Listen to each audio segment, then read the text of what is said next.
রাম নারায়ণ রাম। ঠাকুর বুঝে পরীক্ষা করলেন এগুলি করায় তত যা করছেন কর। ওই সমস্ত লেফটানি কাম যদি আবার যাও, কোন রকম কোন দুর্বলতার কাজে চলবে না। বাবা সাজবার অধীরে আসতে লাগবে না। আমার 4 কোটি সন্তানের বাবা সাজার অধিকার আমার নাই। আমি মানুষের পাতা ফেলেছি, কাজ করেছি, একত্রে চলছি।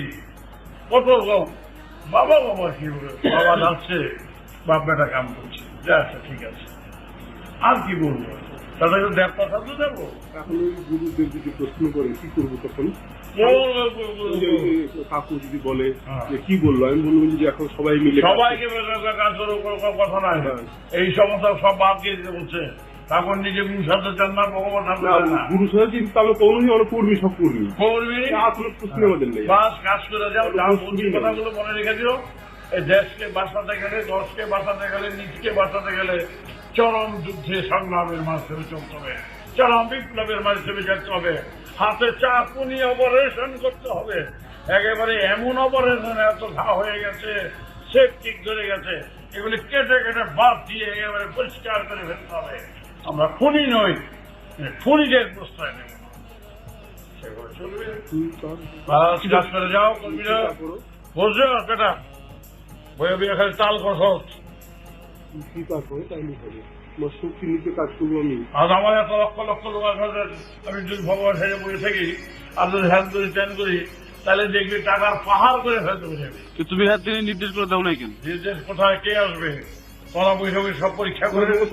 তোমার অধিকার নাই, তুমি কইতে পারতো না? তুমি তুমি যদি বলো ঠিক আছে। এখানে এখন আমি বহুদিন জানিয়েছি যে তোরা সব একত্রে আমাদের কোনো মূর্তি নাই, কোনো পুজো নেই, শুধু আমার হয়ে আছিস। আমার সন্তান ক্ষেত্র, তোরা আমার সন্তান, তোরা জোর যে কাম কর, আশীর্বাদ করো, তুমি জোর কাম কর, গুছিয়ে দাও যে করতে পারি। তুমি জোর কাম কর, পথ দেখাও, তো বুঝতে হবে। খেয়ে দাও এবং মিলিয়ে দাও, তুমি গুছিয়ে দাও সব। সবকে তাহলে তুই কি একটা কাজ কর, সব দেশের সন্তানদের সাথে যে আমরা একত্র হইয়া, এক ভাই হইয়া আমরা একত্রিত ছিলাম, একত্রিত আছি, বাস আমরা একত্র কাজ করি, পরিষ্কারকে ডিক্লেয়ার করি। তুমি সবাইকে জানিয়ে দাও যে আমাদের সাথে মিশে গেছে সবাই, বাস সবাইকে জানিয়ে দাও। হ্যান্ডবিল একটা কর, বুঝছো? গিয়ে হ্যান্ডবিল কর, হ্যান্ডবিলের মধ্যে বাবার ঠাকুরকে নির্দেশ পেয়ে এসছি, আমরা সবাই একত্র কাজ করি। এটা তো করবো, তো তুমিও তো জানাবে আমি সবাইকে। জানিয়ে দিচ্ছি, আমি তুমি সবাইকে জানিয়ে দিবে আমি যে আমি জানিয়ে ওকে কাছে নিয়েছি, আমি সবাই এক করে দিচ্ছি। ব্যাস বল, আমি আজ থেকে প্রতিজ্ঞা করলাম এই কাজ করবো। তুমি আমার কৃপা করো ঠাকুর, প্রতিজ্ঞা মূল মালিক এটাই বলে যা, বুদ্ধি খাটাবি না, তাহলে হবে না। তুমি শক্তি দিলে তোমাকে, তোমার কৃপাতে সবকিছু হবে, তোমাকে পূর্ণ করতে পারি, যেন মরতে পারি তোমার জন্য, আমি বেড়ে কাজ যেন করতে পারি। তুমি কৃপা করো ঠাকুর, বাবা আমাকে তো কৃপা করো, তুমি শক্তি দাও। কর্মই ধর্ম, হ্যাঁ কর্মই ধর্ম, বিপ্লব দীর্ঘজীবী হোক, বিপ্লব বিপ্লবী হোক। রাম নারায়ণ রাম। বুঝতে পারছো? কইনি তো। বাবা আমাকে শক্তি দাও। কর্মই ধর্ম, কর্মই ধর্ম, বিপ্লব দীর্ঘজীবী হোক, বিপ্লব দীর্ঘজীবী হোক। রাম নারায়ণ রাম নারায়ণ। কাজ পরিষ্কার, যাও শক্তি দিলাম। সব ঠিক করে দেবো। বলছো একটা বাড়ি হয়ে দেবো, সব কিচ্ছু না করে দেবো। সবার সঙ্গে তুমি যোগাযোগটা করে সবার সঙ্গে যোগাযোগ করবো। এই প্রণাম করে জাদু করে প্রণাম করে জাদু তখন সঙ্গে জড়িয়ে ধরেছে, সবাই দেখে অবাক। তখন এরকম ভাবে তিনি স্টেশনের প্ল্যাটফর্মে দাঁড়িয়ে থাকেন না, তাকে সেই জড়িয়ে নিয়ে চলে গেল তার বর্তমানে। ওই কাশ্মীর ঘাটি হোক, কোন ঘাটি হোক সেটা ঠিক জানি না, কোন শ্মশানের ঘাটে কাশ্মীর বদগাছ ছিল জানি না, সেই বটতলায় তিনি তার কুটির, এটি তার কুটির। সেখানেও শ্রীদাস আলুঘরের থেকে কড়াই, তারপরে দুধ, মিষ্টি, চাল কিনে ইট পেতে উদান করে মন্দিরের দুধ পায়েস করবে। পায়েস করে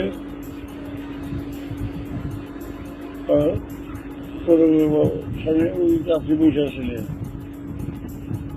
আর প্রথম পরে পরে বলে উঠছে, তো পায়েস হয়েছে, হিন্দিতে বলবে আর কি, পায়েস হয়েছে হিন্দিতে বলতে হবে।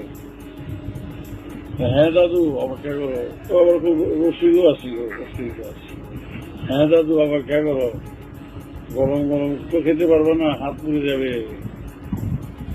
বসো, তুমি চান টান করো, ভালো মতন গিয়া তেল টেল মেখে তুমি না চান করো, ওই পায়েস বসাইয়া সে তেল মাখার করে আবার এইদিকে এসে দুধ না আশেপাশে চারদিকে বহু লোক এই দৃশ্য দেখতে শুরু করছে। তার পায়েস নামালো,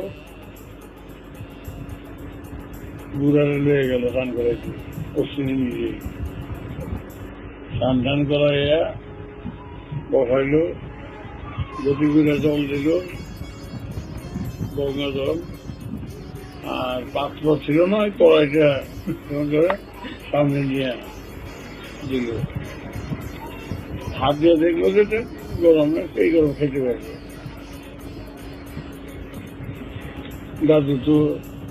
দাদু দুই হাতে খাওয়া শুরু করছে। খাইতে খাইতে যখন দেখে একটুখানি আছে, তো সবটাই খেয়ে ফেলেছে নাকি, ও শুনে জিজ্ঞাসা, দাদু সবটাই সেবা করলো নাকি, একটু রেখে দিয়ে প্রসাদ, কিন্তু শেখায় প্রসাদ,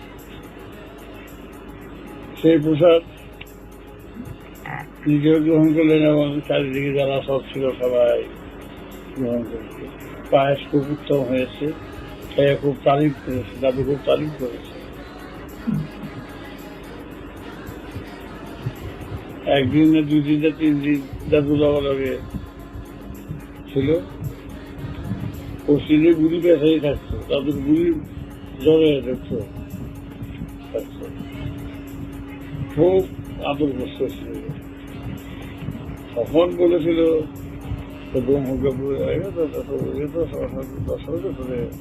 যা দিয়েছে লোকনাথ সেটা পূরণ করে দিয়েছে। তখন যাওয়ার সময়, ফেরার সময় সেটা হিসাবিটা হাইটাই স্টেশনে গিয়া উপস্থিত। এখন টিকিট কিনার লেগে টিকিট হাত দিয়ে বুঝছে আর কি, তাদের সবাই ভয় পাইতো বাবা, হাত না দেখে লোম সোমাতে আসলে তো হাত না দেখে লাভ হয়ে গেছে। তাড়াতাড়ি টিকিটটা দিয়া ট্যাগ খুঁজতেছে, ট্যাগে কি আছে ওই যে ওই এরকম করতেছে, দেখে তো সকলে পয়সা দিতে কোনো বাবা তুই কৃপা করো, পশ্চিমবঙ্গে আমাদেরকে পয়সা দিয়ে দিচ্ছে, তুমি আবার এর মধ্যে হাত বাড়তে গেছে গেলে তারপরে চিন্তা লইয়া দাদা হয়েছে একেবারে এই সাংঘাতিক দৃশ্য। আর সব লোক গাড়ি এসে পড়ছে, ট্রেন এসে পড়লো, ট্রেনের থেকে লাইনে সবাই দেখতে শুরু করছে, দাদুকে সবাই দেখে, দাদু আর নাতির যে খেলা, দরজা খুলে দেয় দাদু, যা এমনি বইয়া বলছে, সবাই দাদু গাড়ি আসছে পারে না, দাদু দাঁড়িয়ে আবার কি জানি করতে আসে সব কথাবার্তা, দাদু নাতি গাড়ি আর ছাড়ে না। তারপরে নাতি চোখের জল ফালতানো বসছে, ভীষণ কাঁদতেছে, দাদু হাতের লোম দিয়ে দাদু নাতির চোখ মুছে দিতে আসছে, পেটের মধ্যে মাথা দিয়া দাদু কাঁদতেছে, পেটের মধ্যে মাথা দিয়া নাতি কাঁদতেছে। তারপরে গাড়ি যখন খ্যাচ খ্যাচ হুইসেল দিয়ে খ্যাচ খ্যাচ করছে, তার লগে লগে স্টেশনের লগে লগে যায়, দূরে রাখতে দেবে, লগে লগে যায়। ট্রেন তো আর চালায় না, খুব স্লো চালাইছে। হেরাও তটস্থ, কিসের মধ্যে পড়ে গেলাম বাবা। হ্যাঁ, তারপরে যতক্ষণ মধ্যে গাড়ি দেওয়া যায় ততক্ষণ মধ্যে দাঁড়িয়ে আসলো, শেষে ধপর ধপর করে আবার ফিরে গেল। এই হলো তার। সেখানে গিয়ে যখন লোক আগে গিয়ে টেলিগ্রাম করে দিছিল নাকি, তার দুটো বাবা আগে কি তার করে দিছিল, বুঝায় তো গিয়ে আমার গিয়ে একেবারে স্টেশনের মধ্যে খাবলা দিয়ে দোষ হয়। তাই বেটা এমনি কথা কষ্ট লিখে, লোকনাথ এমনি কথা কষ্ট লিখে, ওই বেটা এমনি দোষ ছিল। বেটার গুণে কি কমু, তোমার বাবারে সাংঘাতিক সাহেব বাবা দেখলে ভয় করে। আরে বাবরে, কিন্তু খুব ভালোবাসতে আদৌ করছে। তো পায়েসকে বুঝেছে কগে পায়ে, তোমার বাবার কথা কইও না, কান্দ। যার মন দুধের পায়েস করছি, হ্যাঁ, ভালো করে মিষ্টি দিয়ে এত বড় করার মধ্যে তোমার বাবার কিস্তি কইও না। হ্যাঁ, এই খাবলায় খাইতে আমি আর দেখি নাই। খাবলায় খাইছি, ওটা খাবলায় খাই কেন বেটা, খাবলায় খাই দেখি। হ্যাঁ, কইও না। কোন দিন শুনছ কার বাপের 2 হাতে খায়? তোমার বাবারই দেখছি 2 হাতে খাইতে শুরু করছে, হাপুর খাইলো তো খাইলো, মানে কড়াইতে খেয়ে বেলায় তোর ঘেরে পিঠামু। তার বাবার নামে কথা বল। আরে বাবা করে শেয়ার করলে দাদু একটু রাইখে দিও, একটা দুধ খইলো, আরো আদুন দুধ দিয়ে যদি করতাম মানে সেইটুকু ঢুকিয়ে দিত। ওখানে কি একখান জিনিস বাবা, কি একখান জিনিস দেখলাম। হ্যাঁ, তুমি চলতে যাও, আমি না খুঁজে পারি না, চললে কিনব। কি একখান জিনিস, এত কি বুঝছিলাম যে 1.5 মণ দুধের পায়েস খেয়ে ফেলাইব। আরো দিলে খাইতো, দুঃখ হইল। আর একদিন বলছিলাম খাওয়াবো, না রে, 10-12 দিন খায় না, খাই যখন ওই রকমই খায়। ও খাইছে, বইয়া দিল চুপ করে, রান্না দেখছে, আমি তেল মেখে দিছি। তারপরে এদিকে আবার কি মাগো তোমার গার মেখে মাগি নাইতে যাই, আর তোমার পাবো না, বাবাই পাঠাচ্ছে বললে না তুই চুপ করে আসো, মানে তুমি কি চুপ করে থাকার মানুষ? আবার এই কথা বলছি, বাবা আছে তুমি চুপ করে আসো। হয় তুমি আমার টাকা আবার এসব কথা শোনাচ্ছিস কেন? শুনাবো না, তুমি তো চুপ করে থাকবো না। এত ভদ্রতা বলছো তুমি, চুপ করে বলতে হবে। কি আদর, কি আদর, কি আদর, ডাল দিয়ে মনে হয় ফেস্টিভ্যালের বুঝতে পারে সেই শুনে সবাই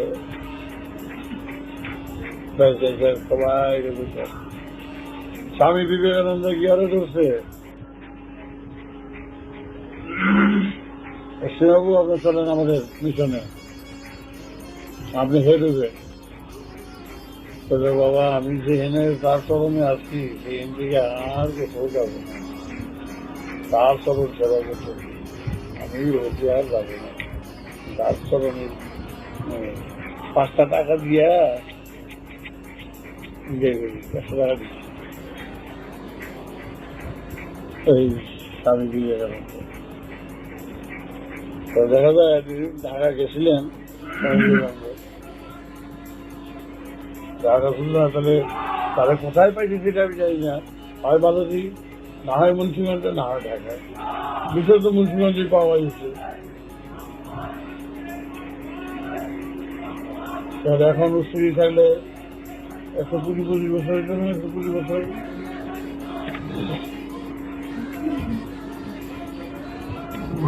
ছেলে মেয়ে বলে মাতৃ বলে, বড় হ্যাঁ বড় আছে, তার বড় আছে, মেয়ে মনে হয়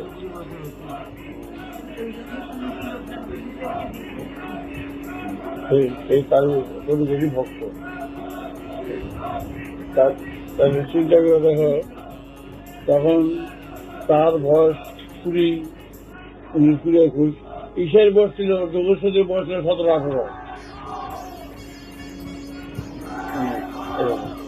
তার থেকে 2-3 বছরের বড় হয়ে গেছে পরশুদিন। বিজয় কৃষ্ণ গোস্বামীর বসে ঔষধি যেমন দাদা রাখতো, বিজয়দা তখন থেকেই দাদা, বিজয়দাদিও দাদা রাখতো। আবার তাদের কইতো এইগুলি লাগাইছিল গিল লেগে, এইসব হাতের মধ্যে সব সিধু বাবা পূজা পাইছো। তারপরে এই যে এখানে যে আসামের কাঠি বাবা, আমার বাবাই ওষুধের তেল মাত্র, সব বাবা এই ওষুধের তেল মাত্র। যখন বাবা ছিল আমার বাবাই ওষুধের তেল মাত্র। বিজয় কৃষ্ণ পর্যন্ত পশ্চিমবঙ্গের বাবা ভালো ছিল। ললিত সাধু আসলে তখন ললিত সাধু আর অশ্বিন হিরো সমবেশী মাংসরা দিচ্ছে সাথে বয়স প্রায় 30-40 বছর লেগে গেছে। বদের আড্ডি আসলে আচ্ছা, সবচেয়ে বড় সাথে গেছে।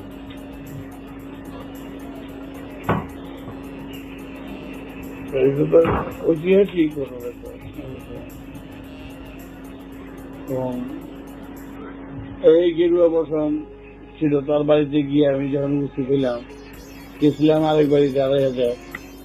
তার বাড়িতে যখন গিয়ে আমি উপস্থিত হইলাম, নিয়ে গেছিল, তখন আমি বললাম ওই কানে তোমার গেরুয়া বসনটা পূজা আছে তাড়াতাড়ি। গেরুয়া বসন ও আর লোকনাথ ছাড়া কেউ জানে না, তার স্ত্রীও তারা জানত না। কাগজ সেই তখন সেই বাক্সের মধ্যে এই তালা চাবি দিয়েছে, কেউ জানতে পারে। যখন রাখলো তখন আমি তখন তার বয়স আর 55 যোগ করো, 20 উপর 55 যোগ করো, 20 বললেন।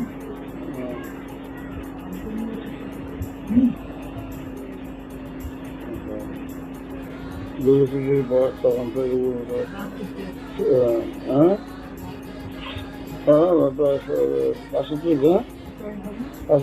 হবে। আর 80 আগে মারা গেছে।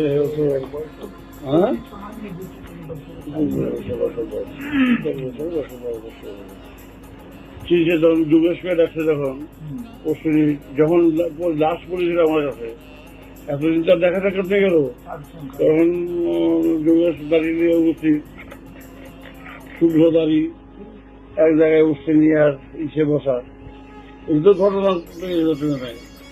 বসে নিয়ে আর যোগেশ বসা, তখন এক ওই দীক্ষা নিল প্রায় কাছাকাছি সময় সব হেরপূর্ণ হইল। তখন ওই আমি অশ্বিনীকে জিজ্ঞাসা করছি, অশ্বিনী কেমন ঠাকুর নাম ধরে রাখতেন? অশ্বিনী নিজে বলছেন সব আমার নাম ধরে রাখবা। আমি তখন অশ্বিনী, তুমি এই বৃদ্ধকে তুমি চেনো? অশ্বিনী তাকিয়ে আছে, তাকে বলছে ঠিক বহুদিনের কথা, কখন দেখেছি না দেখেছি মনে পড়ছে না, একটু যদি পরিচয়ের একটু আভাস পেতাম। তার আভাস হলো তুমি যখন পাশক ছিলে তখন এই বৃদ্ধ সেখানে যেত। যুগের তো চিনতেছ না, যুগেশ তুই চিনতে পেরেছি, তুমি চিনতে পেরেছ? আমি বুঝতে পারছি। তখন যুগেশ একজন পাচক ছিল, তারা আমরা উৎসিদা বলতাম।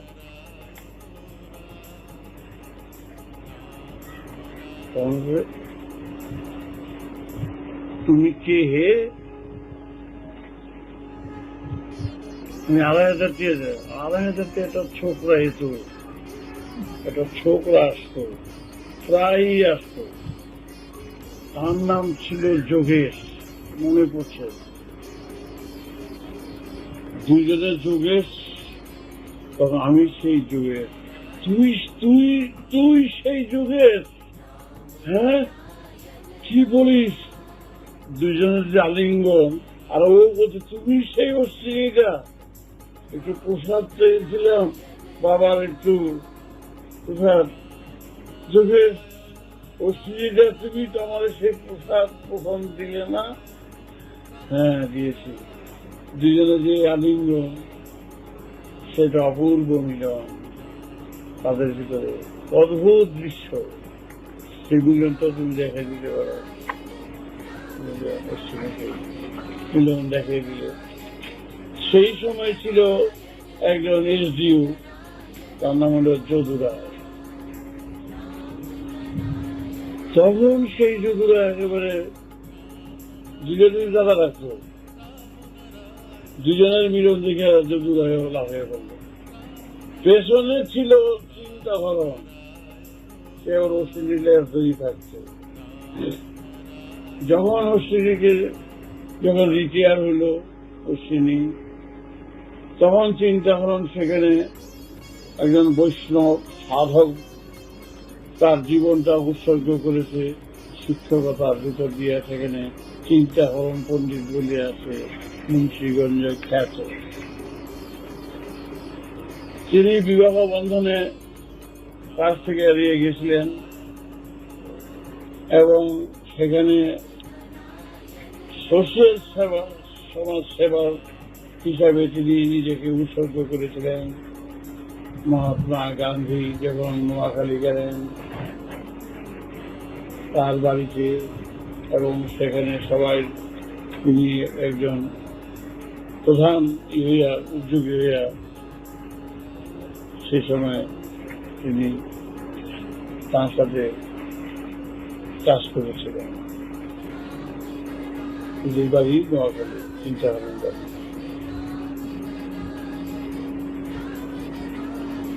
কিন্তু চিন্তা করেন যখন জানতে পারল যে অশ্বিনীর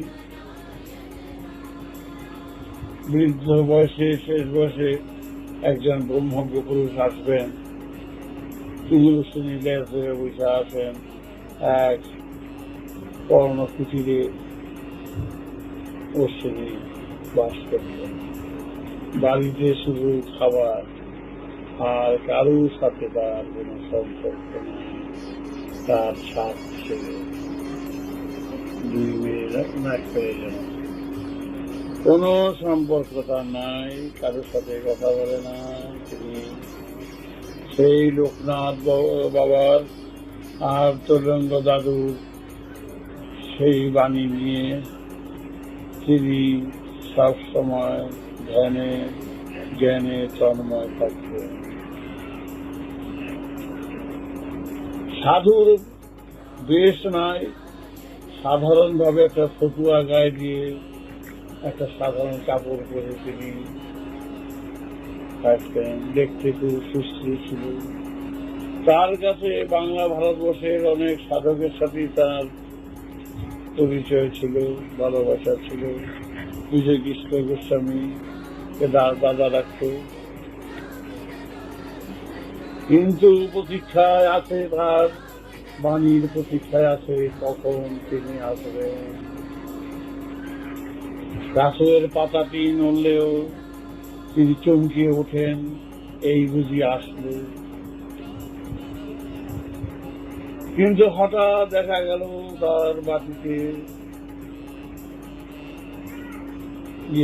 কয়েকজন লোক উপস্থিত, জিজ্ঞাসা করছে এখানে কোনো বাজার আছে? দৌড়িয়া ছুটে আসছে, বাজার? এই অনেক দূরে বাজার, কিসের জন্য হঠাৎ বাজারের কথা এখানে জিজ্ঞাসা করলেন? তো জিজ্ঞাসা করলো ঝড়ের বাড়ি খেয়ে বাড়ি এসে থামিয়েছিল তো, হঠাৎ আমাদের সামানকন যেখানে পৌঁছানোর কথা, আজ রাত্রে তো আজ পৌঁছানো যাবে না, একটু চিড়াগুড়ের যদি ব্যবস্থা হতো তাহলে আমরা এই রাস্তাটা কোনো মতে আমরা কাটিয়ে দিতাম। আমরা জল খেয়েও কাটাতে পারতাম। আমাদের সাথে যিনি আছেন তিনিকে আমরা উপবাস রাখতে আছি। তিনি কে আপনাদের সাথে এসছেন? তিনি একজন আমাদের ঠাকুর, তিনি জন্মসিদ্ধ, তিনি বসে আছেন জন্মসিদ্ধ, বয়স ভালো ভালো, সে খালি গায়ে দৌড়তে শুরু করেছে রাস্তা দিয়ে পাগলের কাছে। সাথে সাথে তারাও ছুটছে, চলো চলো চলো চলো, গিয়ে নগর কাছে গিয়ে বলছে বাবা বাবা চিৎকার করছে। বাবা তখন বলে উঠছেন, এই কি কথা, আমার নাতির থেকেও ছোট ছোট, আমার নাম ধরে ডাকে অশ্বিনী, সাথে চিন্তা করানো দৌড়তে শুরু করেছে ল্যাস ধরে ধরে। অশ্বিনী যেই মাত্র নাম ধরে ডাকলো অশ্বিনী, তখন চিন্তা করানো আর অশ্বিনী গিয়া ঝাঁপিয়ে পড়লো তার পদতলে। তারপর কুলে করে ধরে নিয়ে গেল সেই কুটিরে।